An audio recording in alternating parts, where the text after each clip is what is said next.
You're listening to Tales of the Forsaken, a live play fate-core game by Noble Jester Productions. Welcome to Rillion, a western fantasy world where magic needs fuel, and that fuel is mined and refined into Ectin, a place of vast deserts, dark rituals, and greedy mining companies. A dwarf awakens and has forgotten who he is. Who is Verboden, and how will he seek to remember his past in the midst of this harsh world?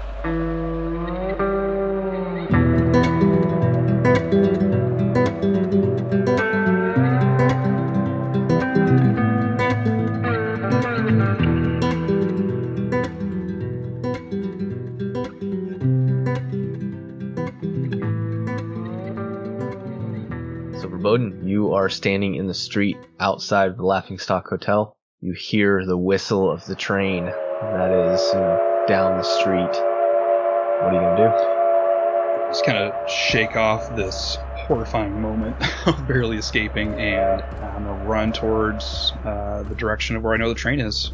Yeah, so you make your way down the street. You are running flat out. You can see that people are clearing things out of the way, and this train is starting to move. And from your vantage point, you can also see, probably people right next to the train would not be able to see, but you can also see several people walking along the top of the train. And this train, you're running, but you can tell you're not going to get there before this train leaves the station. How far away am I? You're pretty far away. I mean, certainly you could make it by lightning pistol, but it's it's definitely a ways away. Okay, so seeing that, I keep running as fast as I can. As I'm running, I look down at the Ectin chamber on my pistol and see how much is in there. You probably have 2 or 3 shots left. Okay, I gotta make this count. So I keep running, and then I feel like I'm close enough. I would aim at the back ledge of the last car and try to shoot and hopefully make it on the moving train. Alright. I'm going to set a difficulty of probably a 4 for this. It's going to be pretty difficult. Okay. Got a 4. Alright. Oh man. Yeah, so you're running, you look down at your pistol, you see that you've got just a couple of shots left. You select, it's toggle, you select lightning, point and fire, and you just feel yourself surge forward with this lightning shooting through these crowds of people, and you slam into the back of this train, catch on to this railing, and you're on this train that is building up speed as it's leaving Ectin Falls. And you can see there's the door in front of you into the last car. There's also a ladder on the side if you want to climb up the ladder onto the top of the cars. It's up to you. Is there any way to look into the car from where I am, or is it a completely sealed car? It's a sealed car. I would say you can tell it's not like a passenger car or anything. Mm-hmm. It appears to be kind of a storage car. One of the ones that were kind of loaded up, ready to go. Okay. Yeah, I'll head into the car. Okay. You open the door and you step inside, and this car is filled with those barrels that now are used to store Ectin. Oh, wow. Anybody else in here? There's not. Okay. Do they happen to have like little spigots on them, or I can do a little a gun top off here? They do not have spigots on them. Okay. But you could definitely try to open one and try to make it work. I feel like that's worth the minute or two. I'm going to do that. Yeah. So you go over to this barrel, and oh no, it's been smashed open. And you kind of look inside. It's bone dry. You start making your way up through the cart, each one completely bone dry. Mm-hmm. Just a smashed hole just large enough for Ectin to pour out. Mm-hmm. Possibly into a chalice. His entire car, they're all empty. Okay. Just kind of leans over, puts his arm across the barrels, and takes a couple breaths, and heads farther into the cart. Is there another door like at the end of the cart? Or the? Yep. or the car, I should say. Yeah. So I will open that and keep moving forward. Okay.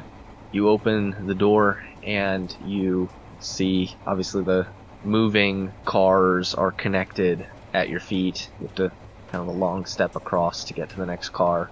And there's another door. It looks to be the same type of car that, you just exited out of, another storage car. Okay. I'll open this one, but a little bit kind of slower and peek in. Okay. You open and appears to be the same, just full of row after row of barrels of Ectin. Okay. I'm assuming they're all empty too. If you make your way in and through, they are empty. Yep. Okay. I'm gonna keep just making my way. All right. Third car looks the same. The door right there. Okay. And I will open that door as well. All right.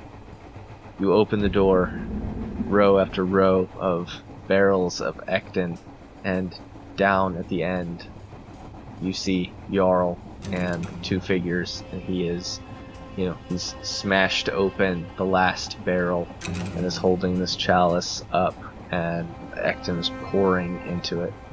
And these two figures are standing next to him. Both these masked dwarves both turn and look as you open the door. And they're gonna both pull guns and fire at you. Okay. Yep. I would expect nothing less. So I'm gonna go ahead and create a scene here for this, so we can keep track of aspects. Okay. And I'm just gonna do the whole train kind of as a scene here. So we'll start with, specifically for this car, let's give the train a couple of aspects. So I'm going to start with unknown composition of the cars. You Okay. don't know if there's passengers. You don't know. You didn't really get a good view of how many cars are on this train. Yeah. You don't know who's here. You don't know what's going on. You know very little. Yeah. Thanks, Were Creatures, for that. Probably not a great aspect to use the word composition, but whatever. And then for this car specifically, I'm going to say a whole lot of barrels. Okay. I think that could be potentially useful or a hindrance. Okay. Lots of barrels. We'll start with those couple of aspects. Alright, so they're going to fire at you. Okay. First one gets a 4. I got a 2. Alright, so unless you want to use a fate point, that's going to be 2 shifts of physical stress. Okay. Yeah, I'll take that. Alright. He fires and he doesn't hit you, but the bullet kind of, you have to move back away from them a little bit to avoid it. And then a 3. And that's a 3. Alright. Second one fires and just clangs off of the side of the car. And you're up. So I'm just outside the the train car door, or am I inside the train car? That's up to you. I mean, you opened the door, saw them. I don't know if you would rush in while they were shooting at you or not. I feel like that first shot kind of drove you back a little bit. So up to you if you're outside, kind of, teetering on the edge of between these two cars, or if you want to be inside, it's up to you. Okay, yeah, I'm gonna run in and try to hide behind, run towards behind some barrels, but as I'm running, I'm gonna shoot fire at these guys. Okay. Yeah. Of course I rolled a negative 3, so that with my shoot skill 4 is a 1. Alright. Well, they got a 5. Let's invoke lots of barrels, because if there's a lot of barrels in here, they're really going to be kind of tightly grouped together standing there, and it should be an easier shot. Okay. I'm good with that. Okay? Yeah, so burn fate point and Fate point, reroll. yeah. Okay, much better. That is a 6 total. So you flick the switch. You've only got a couple of shots left. You fire, and this fireball kind of explodes, and you can see barrels exploding. Flaming wood is kind of flying all around you, and these two dwarves who are there with their masks on are basically just incinerated. You see Jarl spin, and he's holding this chalice, this kind of curved magical shield barrier, erects between the two of you, and he goes, "Verboden! Why are you always following me?" And he's going to turn and run out the door. Okay, I'm gonna make chase after him. Alright. So I am going to have invoked a fate point, essentially, with that for him and his chalice to have blocked that damage, so you can take a fate point back. Okay. Yeah, so he runs out the door, it slams closed behind him. So you're just gonna run through the fire and flames? Yeah, if I move quick enough, I won't get burned, right? Yeah, that's how it works. Yeah, so you run through. I mean, it's hot in here. You're getting singed as you're running through, but you run through and you just slam through the door. Mm-hmm. All right, you slam through the door, and he's standing right on the other side with an axe, and he's gonna swing at you. That is a 6. I also got a 6. Oh no! Ah, crap! I got a 5. Okay. I was like the wrong skill. So that's a success. I'm gonna say this is what he would do. You burst out of the door, and he is going to slam his axe, kind of trying to knock you off the side of the train. Okay. So I'm gonna give him a success on that. Okay. And you go tumbling. I need you to make some sort of a roll to grab onto the side of this train. Yeah, can I do a physique to grab the rail there? Yeah. Hang on. Oh boy. That's a good roll though. That's a 6. Okay, yeah. So you kind of tumble off the side and you grab onto the rail, feel your body kind of whipped into the side of this car as he turns and runs into the next car. Okay, I'll try to pull myself up back to where I fell off.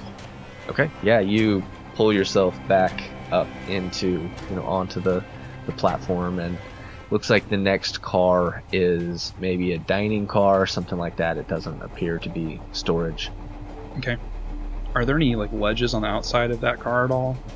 The way it's structured, there's a small lip kind of around the base of the car that you could maybe kind of shimmy your way along. There's windows on the outsides of it. There is a ladder that you could climb up to get on top of it if you wanted. Yeah, I think let's go and use a ladder. So I think I'm gonna climb up the ladder to get on top of that and make my way towards the other end. The intent would be, if I have the time, to see if he's exiting that car and continuing on, or he's just standing there. Okay. Yeah, you climb up on top of this dining car, and you can see, 2 cars up, there are several figures, and they're crouched down. They both have rifles, and they're going to take shots at you, and standing behind those figures, you can see Hestian. Mm-hmm. That first attack is a 3. You got a 2. Alright, so unless you want to do something. Alright, this first bullet slams into kind of the car at your feet, and you need to take 1 shift on your physical stress. Okay. Second one, that's a 1. 0.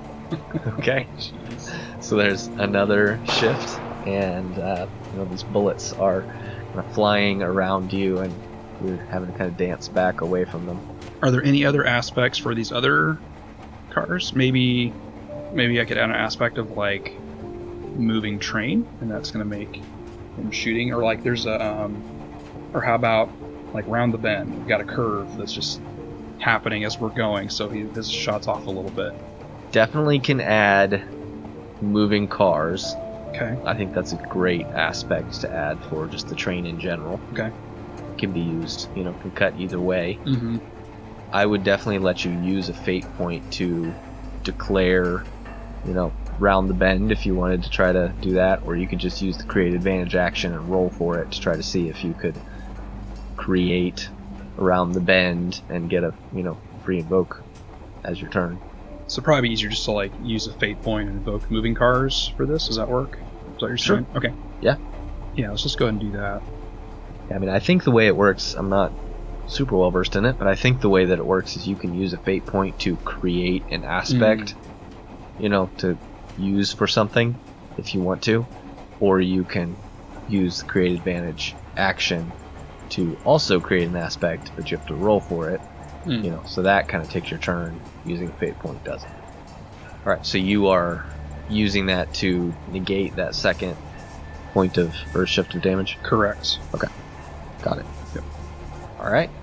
So yeah, the cars are kind of shifting back and forth as this train is moving at a high speed, and that second bullet goes wild. Okay. So you're up. I'm going to aim at the guy on the left and try to shoot him. Okay. That's a 4 total.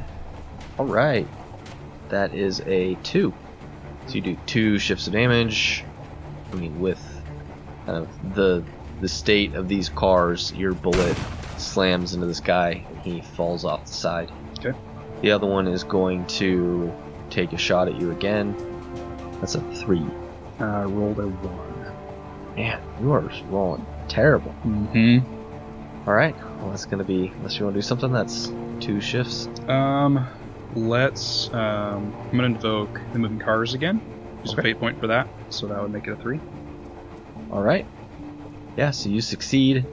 This bullet doesn't hit you either, and you're up. Okay, and I'm going to shoot back at this guy. Okay. That is a 3 total. All right, you got a 2.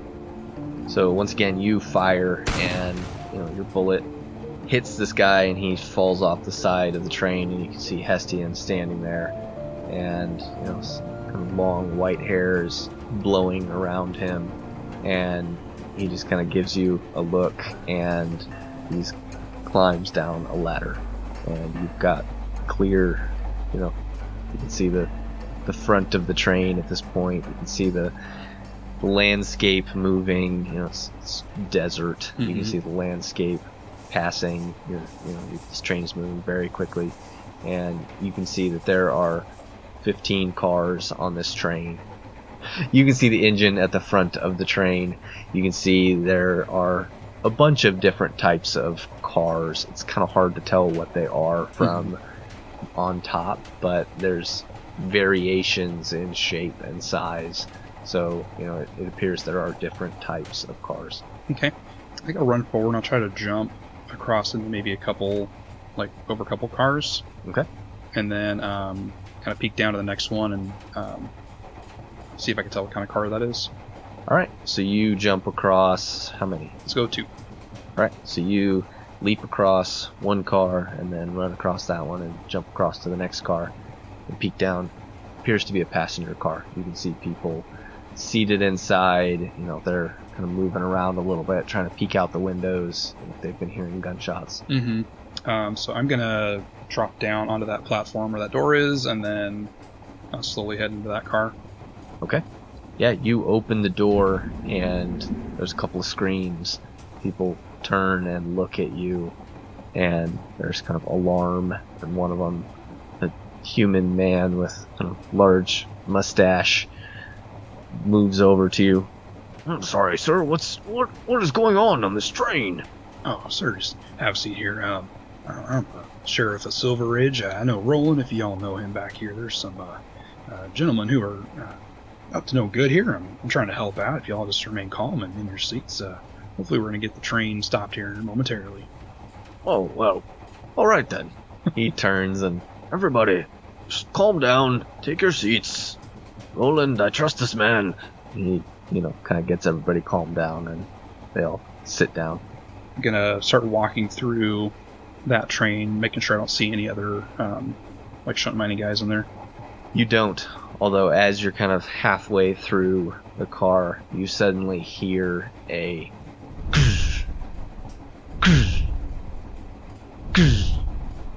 and there is something in your mind that flips a switch, and you are like, that is the sound of dragon wings. Oh. and I'm assuming you would look out the window.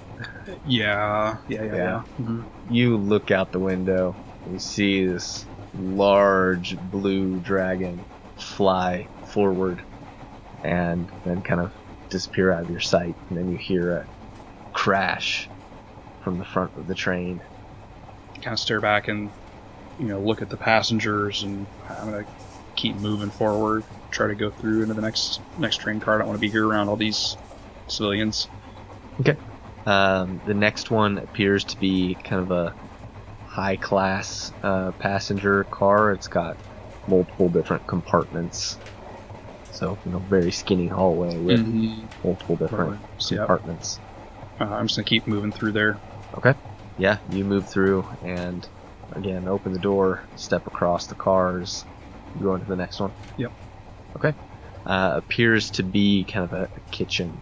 There's cooking going on. There are people, staff that are moving around, and they all kind of look up at you as you enter.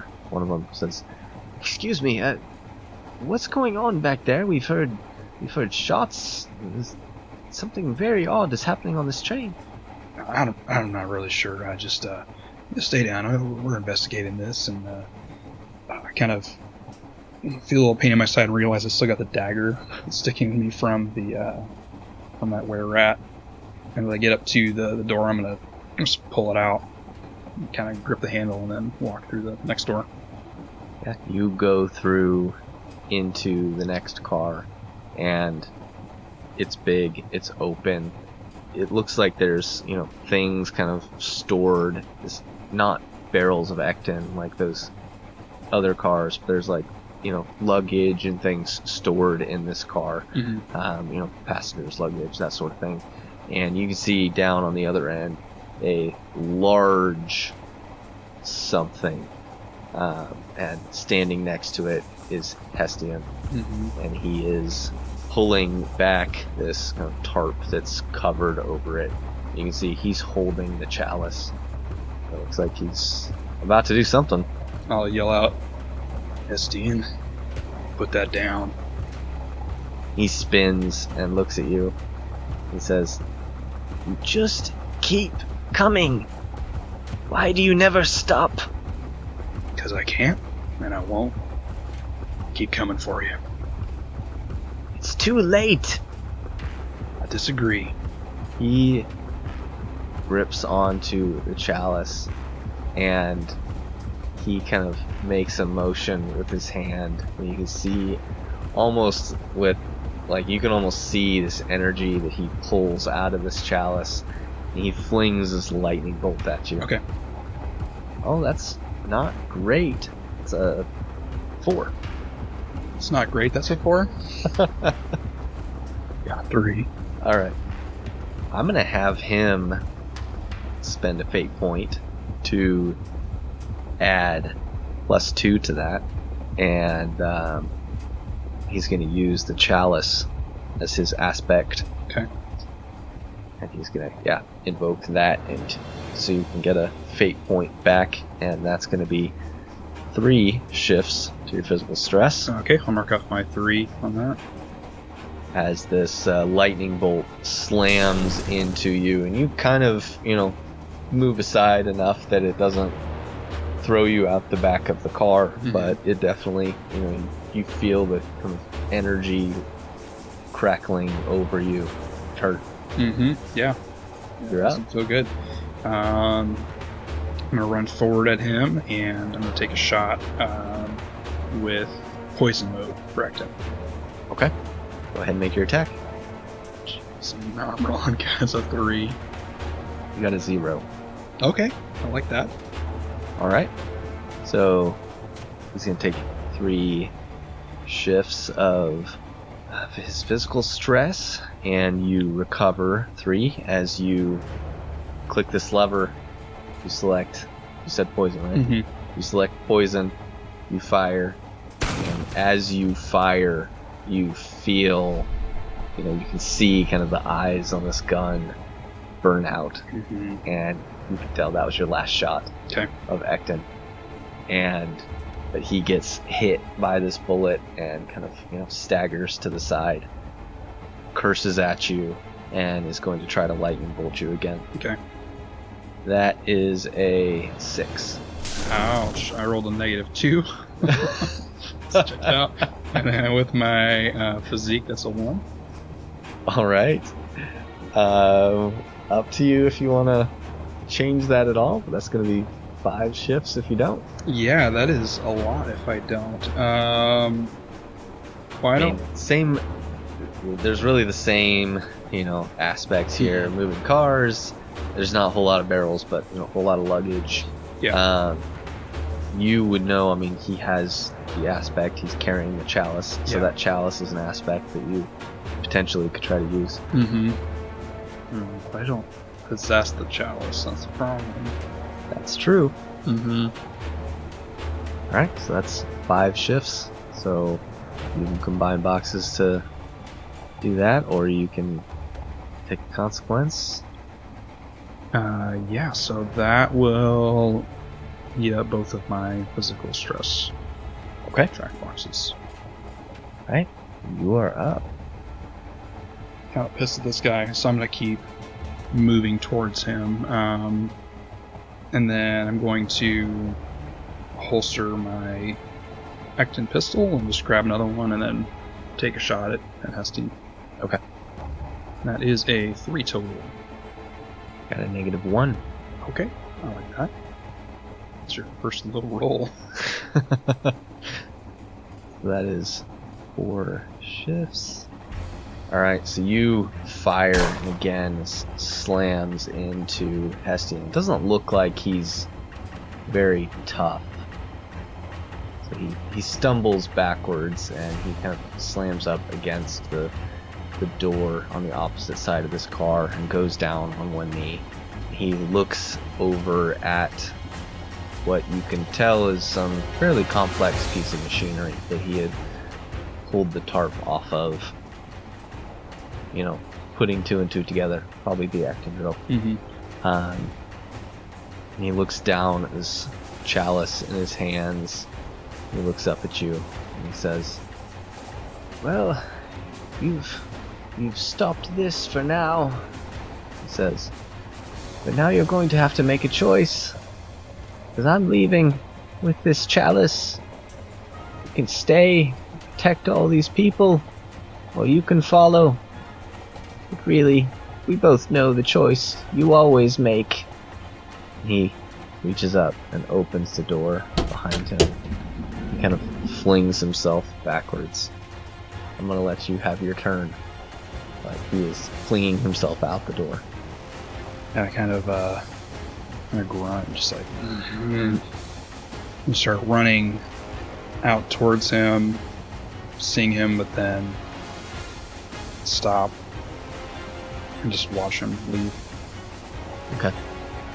He flings himself backwards out the door and looks like he falls off of the train, and you can't see him because there aren't any windows in this car, but a few moments later you hear the beats of these dragon wings, and they slowly recede into the distance and then disappear. So looking at the Ectin drill, like, what did Hestian do to this? It doesn't look like he had the chance to do anything. Okay. It's a large piece of complex machinery. You can see on one side does appear to be some sort of a drill feature. There is a port kind of on one side that on the opposite side looks like it's for pouring Ectin into, so maybe he was about to activate it. Hard to tell. Okay. The door into this car slams open. Verboden! Jarl is standing there. He says, "You made him leave! He stole my chalice!" He kind of laughs at him. Jarl, you're such a fool. I was never yours, and it never will be, man. He says, Why? Why do you care so much? I'm trying to take these things to hurt people who have hurt us for such a long time. Indra and her 4 nations. They must pay. Yeah, that's where the problem is, because it's not just them, man. We put an axe into Jasper, all in the name of what? Taking out Yindra and these gods? You're lost, man. Well, nothing else. I can crash a train into Orion. He's going to run towards you, axe up.